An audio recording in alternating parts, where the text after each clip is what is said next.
Hello everyone, I'm Dick Wolff, your County Buzz host this morning. Good to see you and glad that you're here with us. We're going to talk today with Bill Anderson, who's the director of the Franklin County Solid Waste Department, and talk about garbage and who's answering that phone. We'll be right back. Whatever your shipping needs, Mr. Postman is where you want to go. Convenient across from the post office in Winchester. Take your packages or bring the item unpacked and they'll carefully box it and send it off for safe delivery. Anywhere. Yes, in or out of the USA, Mr. Postman can get it there quickly. There's more. Get a box number with a street address. Start a background check with safe and secure fingerprinting. Oh wait, forgot that card to go with that present? Not a problem. A good selection of cards, funny, faithful, and family. Mr. Postman, across from the post office, Winchester. Well, welcome back, everyone. Yeah, there was someone here to answer the phone, and Bill Anderson is the director. Bill, you're covering a lot of work this morning. Yeah, because of the holidays, Dick. Some of my staff's out, so I'm playing, I guess, jack of all trades. Okay, well, we might get an interruption or two, but that's all right. We'll roll with it if you don't mind. Sounds good. Well, let's talk about Franklin County solid waste. We just had a price hike in what we pay to have our garbage carted off and go off someplace we know not where. So what is the fallout from that increase in prices, and how are we coping with that? Well, back in July of this past year, 2015, that's the rate hike that you were talking about. Actually, it started in April of this past year. It was $32.12 a ton is what it was costing for Franklin County to get rid of its solid waste, all the trash. And the new rate on that is $48.12 per ton. So quite an increase there with our waste going up. What we're doing to try to offset that is to get recycling messages out everywhere. Since then we've started a Facebook page. We've also started a web page on the internet that talks about all the items that can be recycled. Routinely there are updates on Franklin County Solid Waste Facebook page that talk about new initiatives that we're having, all different ways to recycle. Christmas just happened, so one of our big pushes at Christmas was all the cardboard from TVs and games and everything that everybody got, as well as all the wrapping paper. Both of those items are really good recyclable material, and it actually happens to be some of our good money makers. All the recycling that we sell, that money goes back in to pay for the trash that we throw away and to make improvements in the department, buy trucks, balers, all those type of materials that it takes to operate. Yeah, actually, if this were a private business, it'd be a pretty big, have a pretty big footprint in Franklin County. It really would. I've got over 30 employees, 12 are full-time, and the other 18 are part-time, with a $2 million budget. So pretty big footprint. Oh my gosh, yeah. And out of that $2 million, I think your income is about $150,000 or so from cardboard alone. Yes, it is. It's this year alone, I think we will do. Last year wasn't quite that much from cardboard, is around $100,000, but this year we're on track to do somewhere around $150,000. That's good. From just the cardboard recycling. Okay. Do you have a plan with local businesses where some of them will keep cardboard for you and we pick that up, or how do we do that? We do. We've actually got a cardboard truck. It's dedicated. That's all it does is pick up cardboard throughout the county. I'll take that back. It started doing something a little different earlier this year. We made a partnership with Franklin County Schools, and we pick up their paper. So all their paper from kids doing their homework, teachers grading tests, all that. So all that recyclable material, we pick that up twice a month now from all the schools in the county. But the cardboard, we've got 230 cardboard 6 cubic yard bins that are spread all across the county, at schools, at the industrial park, at all the businesses that want to participate, and out of that we capture their cardboard. So that's the easiest one. I'm one of the people that recycles at one of the convenience centers. Well, great. And yeah. I have a Lincoln. And so the trunk will hold an enormous amount of cardboard and paper. Of course, my wife and I shop Amazon, and we have boxes all the time, things coming in. And it is a convenience to come down there, and I slide the flattened out cardboard, and the paper goes in another bin. When are we going to do glass? Well, we were talking earlier before we started doing the interview about glass. Not anytime soon on glass, and the reason is it's just easier, it's more cost efficient to simply throw glass away right now. There's one market down in Atlanta, Georgia that's taking glass, so if you get the glass to them, that's the key part there. If you get the glass to them, they'll take it and recycle. There's another up in Knoxville, Tennessee, same thing with them. They will take the glass if you get it to them. So it's an enormous expense to get the glass shipped out. I think the University of the South is still actually doing glass right now. They'll take glass. And then the City of Tullahoma. The City of Tullahoma actually has a crusher, which we don't have. And there would be another big expense to buy that crusher to get the glass in a usable form. And then the University of the South has a crusher. So right now we rely on both of them for the people that want to recycle glass, to carry their glass up there. Both of them will tell you that it's an enormous expense, and it's also, quite frankly, it's a safety hazard for the employees, because the glass gets broken into fine particles, and then as they breathe that stuff in, it gets in their lungs and everything else. If you're not careful, don't have the proper protective equipment. So. As time goes on, I mean, there was a time within the past 4 decades when if we had garbage, we just kind of tossed it in the ditch and it ended up in the lake, and we were okay with that. Yeah. But as time has gone on, there's been payouts for cardboard. You just mentioned that the glass, at some point, right now it costs more to save it and recycle it than it does just to throw it away. Absolutely. But as those costs level out, will we be recycling more? We will, absolutely. And you were talking earlier about the tipping fees increase, and as the tipping fees increase, we are 100% looking at every avenue that we can to move on and be more cost effective, whether it be we start recycling glass or anything. So we're going to take a break right now. I think there's a call going on. We'll be right back. When it comes to furniture, appliances, electronics, and yard equipment, start with a company you can trust. Badcock Home Furniture and More in Winchester has spent years faithfully serving their community and their customers. Badcock Furniture has always been ahead of the rest when it comes to brand name furniture, appliances, and electronics. That's why Badcock is the best. Badcock continues to renovate their store plan with new top-of-the-line quality products that fit your taste and budget and make your life at home easier than ever. Upgrade your appliances today. Ranges, freezers, refrigerators, microwaves, vacuums, and stay comfortable through the years with air conditioners and infrared quartz fireplace heaters in several sizes and designs. Live healthy and sleep better with iComfort Sleep Systems by Serta, plus sleep accessories, support systems, and foundations from other major brands. Badcock carries state-of-the-art entertainment equipment, TVs, DVD players, home theaters, computers, tablets, printers, and more, and financing is available. Visit Gregor K. Gillum and the staff at Badcock Home Furniture and More today. 405 Bypass Road in Winchester. Call 931-962-4991. We make it easy. We deliver. Badcock Home Furniture and More in Winchester. Well, welcome back, everyone. We're having a conversation with Bill Anderson, and it's pretty busy today. We got him during the holiday week, and a lot of his staff is gone, so you're fielding calls. And before we started the interview, a gentleman came in here. This is another thing we haven't talked about in your job description. But he tells, I heard him tell you that a gate hit his truck. Yeah, absolutely. And so do we get a lot of that, of those kinds of things? You'd be surprised, we really don't have a lot of accidents.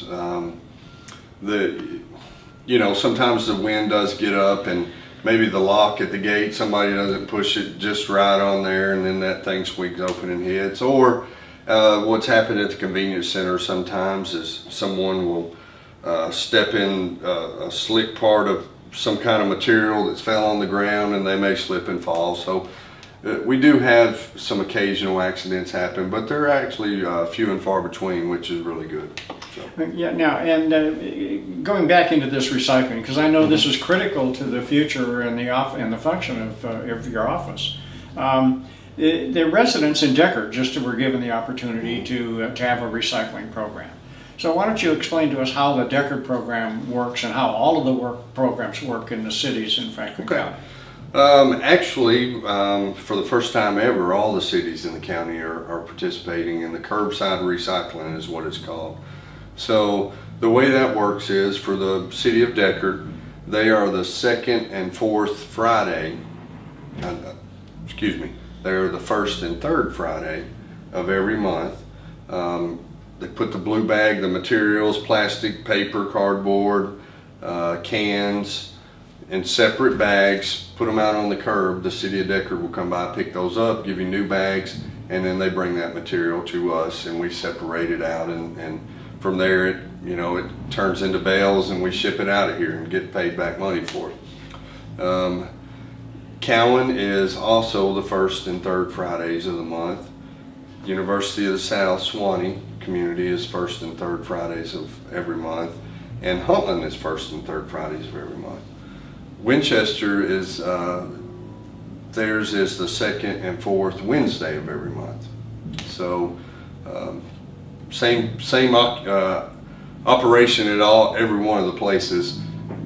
Put it in the blue bags and separate it out, and the trucks will come by, pick it up, and bring it to us. An old wives' tale. I don't know that I should even call it an old wives' tale, but one of those vicious little tales that seems to make the circuit around the county every few months. Mm-hmm. Well, I see these guys take these blue bags and just throw them right in the garbage with everything else. That is not the case. It's not, and what you're seeing, if you ever see that happen, what you're seeing is sometimes, we had discussed earlier, is you have residual material. It may be broken glass, it may be food, mixed in with some of the recyclables. So whenever we get something, it's called contamination. So if it's got say you have a bag full of plastics and it has broken glass in there, or it's got a lot of food in there, well, that contaminated all that material, so that you would see us throw away. And then unfortunately, some people, instead of recycling, use those blue bags for trash. So you may see those in the trash sometimes because people are using them for trash and they're putting their trash in there. So that happens sometimes too. And of course the newest wrinkle, and this was brought to our attention by the city of Winchester, they're losing their composting site, or at least a portion of it down there with the new interchange going through to connect the 50 and 64. So we've got some new policies now on just limbs and trees and yard trash. We do. That's a class 4 debris, is that called? It's actually, let's see, that would be class 3, I believe it is. Okay. It may be. But it's handled like a waste product. Oh, absolutely it is. There's two different types, and the reason I struggle with that is there's natural debris, so tree limbs, mulch, leaves from your yard, that makes up one type of debris. And then the other type of debris that we don't take at all is the class 3 materials, which is building materials, 2x4s. My old sofa. Well, we'll still take your old sofa. Still take my old sofa. Still take your old sofa. But it's sheetrock material, bricks, all that stuff has to go in its on waste category, and that's all carried to Sandtech over in Estill Springs. But what we had to do here for the material that you're talking about, your natural stuff, so your brush, your limbs, leaves, mulch, is we had to start charging for it. And the reason we had to start charging for it is we have to get a tub grinder to come in. Those things cost $1 million. So tub grinder. It's a great big thing. It's actually got its own little operations control office in this thing. It's such a big piece of equipment. It fits on the back of a semi tractor trailer bed. And all the material that's brought to us, we have to have it chipped up, and then not only is it chipped up, but it's hauled out of here. So we had to pay them to chip it up and to haul it. So it's a big expense. For that reason, we actually started charging. For brush, it's $15. For logs, limbs, things like that, it's $25. So you charge that here at We the do. Joyce Lane facility? We do charge that at the Joyce Lane facility. And what if someone takes it directly to Sandtech, did you say? I don't think they'll actually take the limbs and debris anymore, but if they do take it, it's going to cost them about 3 cents a pound is what it's going to cost. Okay. And if someone is a house builder, how do they get rid of their leftovers when they've They can completed carry the home? their equipment. That's what we were talking about earlier with the Class 3 material, the sheetrock, 2x4s, all that. That goes to Sandtech. It was the old BFI location in Estill Springs. Right. And they're going to pay 3 cents a pound. One good thing that ISWA did earlier, the Interlocal Solid Waste Authority, earlier this year when the rates hikes went different, is they negotiated for the price to be the same no matter if you brought it, a business brought it, a commercial entity brought it. Everybody pays the same over there now. So that before that, if you were a contractor, you were paying more money than, say, in an industrial partner, you were paying more money than the average citizen. So it's something we were able to work out. Okay. And what about in terms of the future? Are there going to be more regulations and things that we're going to have to recycle and pay attention to, or are we pretty well set? I think we're set for a while. What we may see, you were talking earlier about glass, what we may see is we're either going to have to find a way to separate glass in the future out of the waste stream and the recyclable material if we do something in the waste to energy realm. So there's a place called Waste Away in McMinnville that is taking in just about all household waste, but from what I understand is no glass goes into the machine, and it turns it into a fuel source. I call them little pellets, fuel pellets, that can be burnt and make energy out of. That's one thing that we're looking at, and out of that comes the waste to energy using a source like that. Everything that does waste to energy now, they don't use glass. Glass isn't in there anywhere, because if you can imagine, glass will burn, but what happens when it's not burning anymore? You still have that liquid that turns back into glass, and now it's all in your machine and everything else that you're doing. So as time expands on, I think eventually we'll have to have some way to separate glass out from the regular waste, and it may still be landfilled after that. You can't get, as a lot of the experts say in the field, not even though everyone would like it to be 100% recyclable, not every material is 100% recyclable. Let's talk about plastic just for a minute, because number one, you're taking milk jugs here, which when the county first bought this facility, it didn't take milk jugs. Mm-hmm. Now it takes the milk jugs, and it also takes the caps, and apparently we can mix different kinds of plastic, because that's what we do. So is all plastic recyclable? No, here we take plastics number 1 through 7. If you look at your materials, it'll say actually what part it is on there. It'll have a little number down at the bottom on the recycling thing. Primarily what we do here is any kind of containers. So washing powder containers, soda bottles, water bottles, milk jugs like you talked about, any type of containers, we can usually take those. And what's the treatment that a family should do if they've got? The main thing, especially like with milk or colas and things, if they'll just rinse it out, and then what I do is at home is kind of compact it as the most I can at home, and then that's all you really have to do with it. Rinse it out a little and compact it some. And it's an issue with my wife. I flatten the jugs out and I keep them That's in a good thing. Plastic bag. That's a good thing. She gets after me, get that bag out of here. She doesn't like it hanging around. Right. But I do try to recycle just about everything that I can. You mentioned paper. I gather that you can mix number 1 paper and newsprint now. Yeah, we can. Here we don't separate it anymore like we used to. Now there is a high grade paper, so office paper is a high grade. Sometimes we'll separate that out and put it in with the shredded paper and the books, and we'll send that off as a load, but primarily we'll take junk mail, newspaper, newsprint, bags. When I say that, shopping, the paper Yeah. bags that you get from Kroger's. All that, we'll mix it together, make a bell out of it, and for the most part, everyone will take that the way it is mixed. In my lifetime, in the past 30 years that I've been here in Franklin County, this facility used to be a fertilizer plant. Is the space adequate now for a modern solid waste group such as we have? Well, it is for right now, but that could be in the future, in the 5-year plan, if we're looking for some type of waste to energy organization, or even though I kind of drag my feet with it, maybe some type of composting facility more than what we have now. We do the brush and the limbs and the logs, so we're already doing that type of composting, but food composting is where the state really wants everybody to move, and we don't have enough space necessarily here to do that. Everything now, after I think last year the law came into play that everything that you do compost wise as a big facility like this has to be done indoors. Used to, they had the compost windrows and all that stuff that they had out there.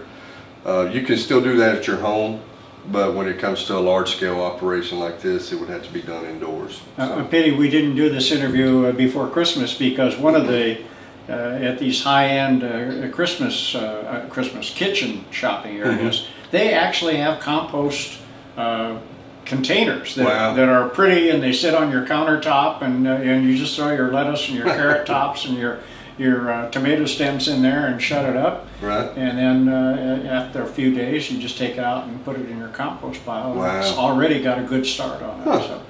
So that's something maybe in Franklin County's future. Well, where we are looking for Franklin County soon is we're looking at trying at the residential level first, compost. So as we do the recycle bins now, we may very well be giving out and maybe 30, 40, 50 households just to see how it goes with the tub recyclers, and see how people like those, if they're going to use them or not, and get people doing it at the residential level. So I don't think we're nowhere near for the industrial level that we would have to have down here, but maybe at the residential level, start keeping that material. So you mentioned waste to energy a few minutes ago, and I'd like to follow up on that. That sounds like such a great idea. We can burn our garbage and we get electricity out of it. Is it that simple? Well, it's not. It's very, very detailed, and there's a lot of what I like to call snake oil salesmen out there that their product is the greatest thing ever. There's a lot of places that have put millions of dollars into companies that no longer work. Nashville is a good example of that. It is, and then Montgomery, Alabama, I think, was the newest one. They actually got everything on board and got it working, but the commodity prices fell. They're at the lowest price I think they've been in over 10 years for plastic, paper, cardboard, all that stuff. So they didn't get the return that they thought they were going to get, and as a result, that companies went to the wayside. So we have to be really careful in Franklin County that we not only go the right path, but that economically we're also going the right path. And in order to do that, we're going to get some real smart guys in and do a study that it may cost a little money up front. Just throw a number out there, less than $10,000. But if that saves us $20 million later on, I think that's a good trade-off. So that's recycling kind of in a nutshell. I want to thank you very much for being here with us. Absolutely. One thing that we didn't mention, and excuse me for taking another minute, hazardous materials. I know once a year, you ask Franklin County people to bring their paint and their batteries. Is it only just once a year, or can we bring some of those things here now? Your paints you can bring now, as long as they're dried paints, you can bring those to us. So if you'll let them, we tell people to put sand or kitty litter in there, let it sit outside where it's not going to get wet, the sun will dry it out, you can bring that to us, it goes in the regular garbage. Batteries we'll take anytime. Our household hazardous waste event that you're talking about this year, cleaners and tentatively like is scheduled for April 2nd. Okay. So I think that's the first Saturday in April this year. All right, well, Bill, thank you so much for Yes, sir. being on the County Buzz today. I wish you lots of luck, and I guess we're going to see a lot of you in the future Well, come back talking anytime. about some of these recycling ideas. Absolutely. Thank you. Okay, good. Well, thank you for watching the County Buzz. If you're watching us on Comcast Channel 3, you can see us periodically throughout the week. We have a new show every Wednesday. Otherwise, catch us on the Franklin County Buzz or YouTube anytime that you want to watch. And if you want something on the Franklin County Buzz, post it on your favorite social media with the hashtag Franklin County Buzz. We'll pick it up and we'll see you later.